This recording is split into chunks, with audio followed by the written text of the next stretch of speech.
Mula kay Melvs Castle, mga kapatid, US Navy Admiral, no, takbuhan lahat ng barko ng China, sabing gano'n, no? Inatras lahat, pati Chinese Coast Guard umuwi. What happened, mga tol? Yan ang ating bibigyan ng reaction video, commentary, opinion, criticism, at kung ano-ano pa. Bago natin to simulan, huwag mong kalimutan mag-subscribe. Click mo na rin ang notification bell para ma-notify ka pag may mga bago tayong reaction video tulad nito. Alright, so wag na natin patagalin pa. Panoorin na natin to, mga tol. Sige, China, takbo. Magsiuwi na kayong lahat at huwag na kayong babalik. Sa satellite monitoring kasi ni retired US Air Force General Ray Powell, yan ang sitwasyon bago magsilayas ang China. Tapos ito na nung nagtatakbuhan na lahat ng Chinese Maritime Militia. Kasamang papaalis ang China Coast Guard. Paisa-isa tong lumalaya sa Baho de Masinloc. Pero bakit? Ngayong araw kasi nakatakdang magpatrolya ang pinagsanib pwersang Navy mula sa Pilipinas, Amerika, Japan, Canada at Australia. Alam naman natin, mga tol, hindi na bago sa atin yan. 'Di ba? Kapag ang Pilipinas naglalayag sa karagatan na may kasamang mga big brother, 'di ba? Mga malalakas na bansa, mga tol, nilulubayan nila tayo. 'Di ba? Nilulubayan nila tayo. Talagang umiiwas sila, mga tol. Pero kapag ang Pilipinas mag-isang naglalayag, 'di ba? Ay ayan na. Diyan tayo makakaranas ng mga bangyayaring mababalitaan na lamang natin na inaapi tayo, mga tol, no? Tuloy natin. Ayaw ng Chinang mapalayas ang kanilang mga barko.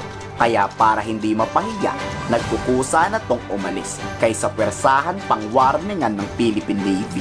Kasi kaya sila nagkukusang umalis, mga tol, no? Para kung sakasakaling maglayag, may dahilan sila eh. Wala namang kasing barko ng China dun eh. Kasi kung nandoon sila, mga tol, at naglayag tayo, dinaanan lang natin sila, wala silang nagawa. Kahiya-hiya yun para sa kanila, di ba? Kasi ang tapang nila pag mag-isa lang ang Pilipinas eh.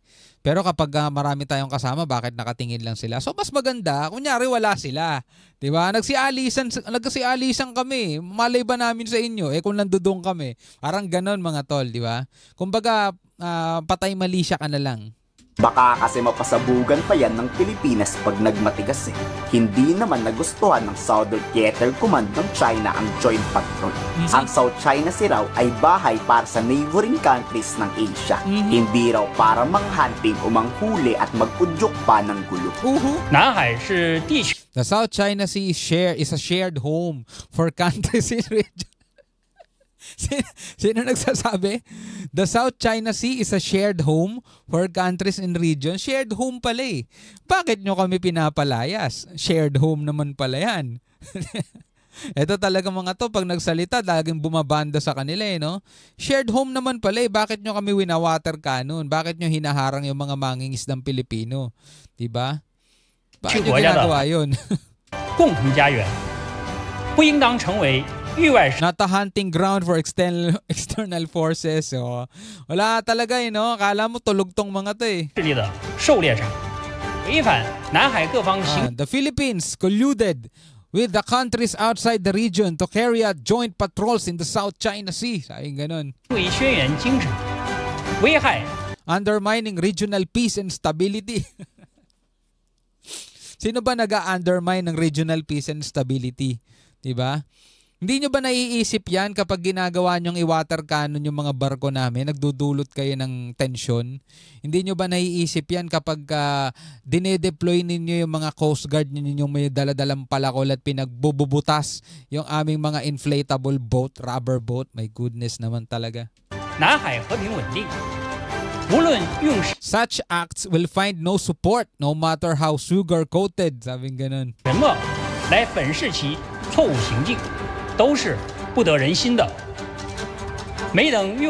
Some countries outside the region, the United States in particular, yan, direkta na sa United States, mga tol, often say one thing while doing the other. Gawain nila yan eh. Di ba? Ito yung sinasabi, tas iba yung ginagawa. And take a selective approach to international law and rules, utilizing or discarding them as they see fit.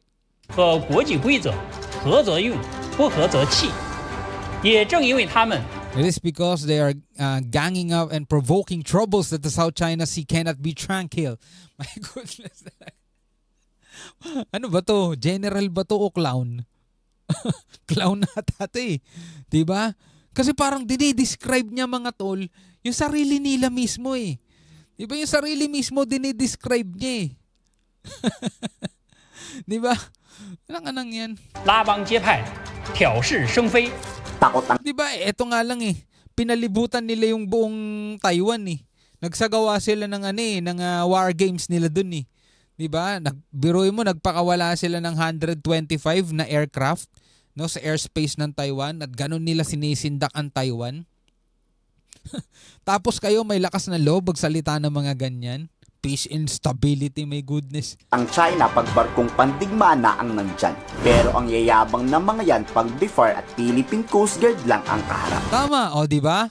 Ganun yung nakikita mga tol nating lahat. Kung pwede lang talagang Philippine Navy warship na ang gamitin eh.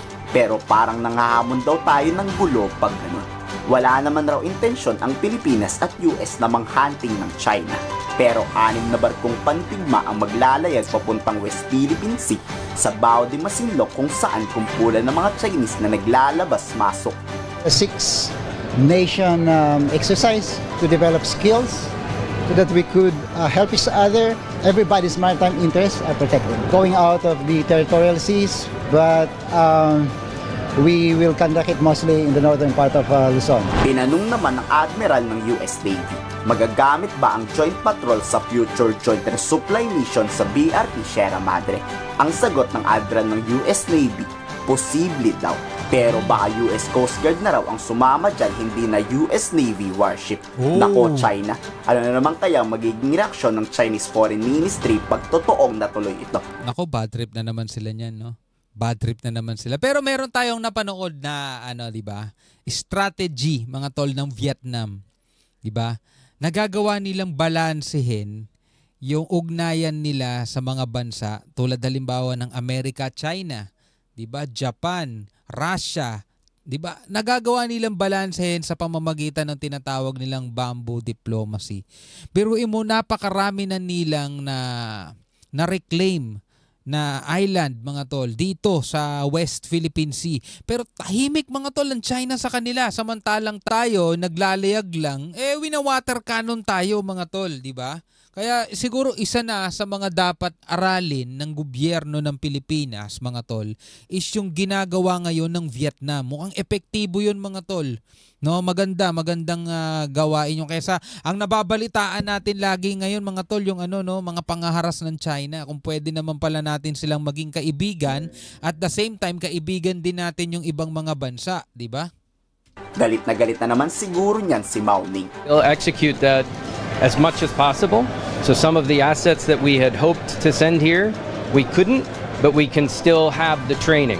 Layunin ng Joint Patrol ang paglalayag ng hindi nababahala kung aatakihin man o guguluhin. Yeah. Bagamat hindi pinangalanan ang sinong bansa ang hindi sumusunod sa international law, pero alam ng lahat na China talaga ang tinutukoy na may banta sa seguridad. This exercise enhances our readiness to confront a wide spectrum of security challenges. This year, our interoperability exercises with the U.S. Navy will center on warfighting serials, reinforcing our readiness for joint operations in the face of evolving threats. It's important that all nations have a right to sail and operate in the West Philippine Sea, free from worrying about being attacked. Tuwing may ganito, nag-aatrasan lahat ng mga Chinese. Dapat mapadalas ang gantong klaseng joint patrol, di ba? Para matakot ang China na magpunta pa sa West Philippine Sea. Ano sa tingin nyo? Pero hindi naman nila tatantanan yan eh. Kasi after ng joint patrol natin mga tol, andyan na naman sila, balik na naman sila eh. Ganun naman eh, di ba? Anyway, bilang isang Pilipino mga tol, ano masasabi nyo dyan? Comment na lamang kayo sa ibaba. Hanggang sa muli, ako nga pala si Shobaldi. Peace out.